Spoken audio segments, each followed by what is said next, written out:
Welcome to part 4, my last part for this partial fractions. Fourth example, 1 minus x plus 2x squared minus x cubed divided by x times x squared plus 1, that whole quantity squared. So we have one linear term, one nonlinear repeated term.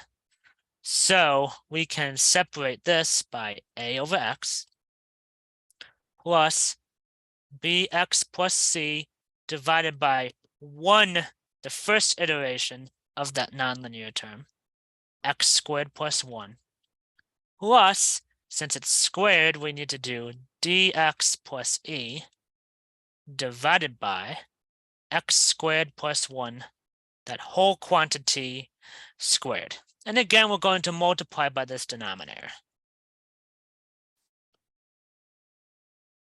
This whole thing. Okay. So the left side becomes 1 minus x plus 2x squared minus x cubed is equal to, this would be a times x squared plus 1 squared plus bx plus c times, we would have x times x plus 1 plus dx plus e times x. All right, so we could simplify here a bit. This would be a times x to the fourth plus 2x squared plus 1 plus we have bx plus c times x squared plus x plus dx plus e times x. And then we could simplify, we could combine it one last further to be a times x to the fourth plus 2x squared plus 1 plus, foiling these two middle terms, this will be bx to the fourth plus bx squared plus cx squared plus cx squared plus cx.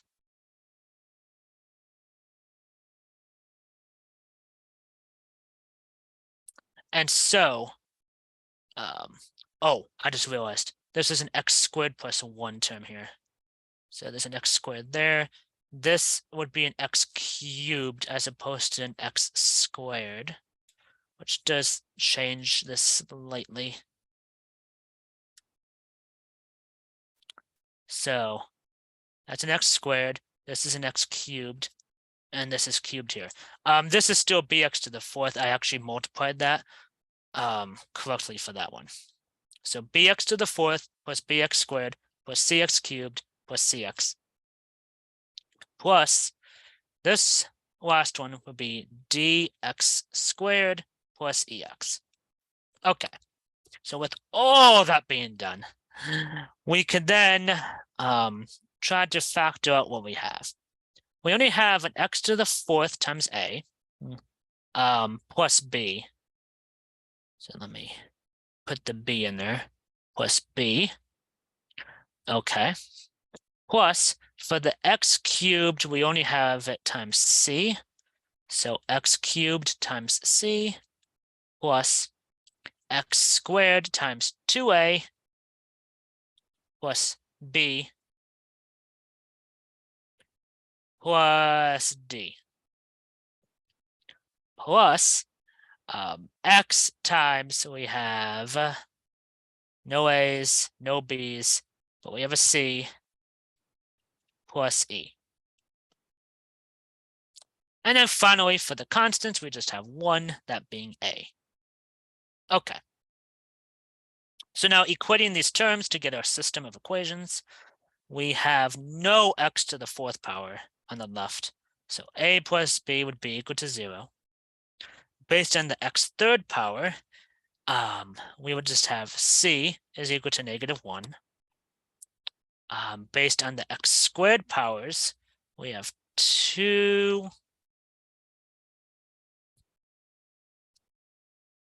based on the x squared powers, we would have, if my computer wants to work nicely this morning, 2a plus b plus d is equal to 2. And then finally, well, I shouldn't say finally. For the x terms, we would have c plus e is equal to -1. And then finally, based on the constants, a would be equal to +1. Okay, so from what we have here, with c being equal to -1, we can replace the c in the fourth equation with -1. This makes -1 plus e is equal to -1, which means e is 0. For the top equation, since a is 1, this one becomes 1 plus b is equal to 0. So b is -1. We already have c being -1, so the last part to do then with this then would be this middle one, the third one. 2a plus b plus d is equal to 2.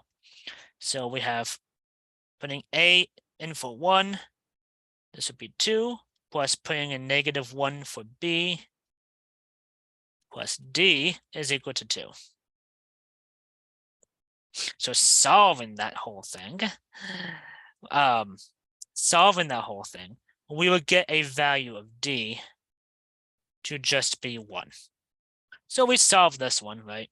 A is 1, b is -1, c is -1, d is 1, and e is 0. So just this last term doesn't have that last constant at the end in the numerator, but that's what we obtained. Let me know if you have any questions or concerns. Thank you.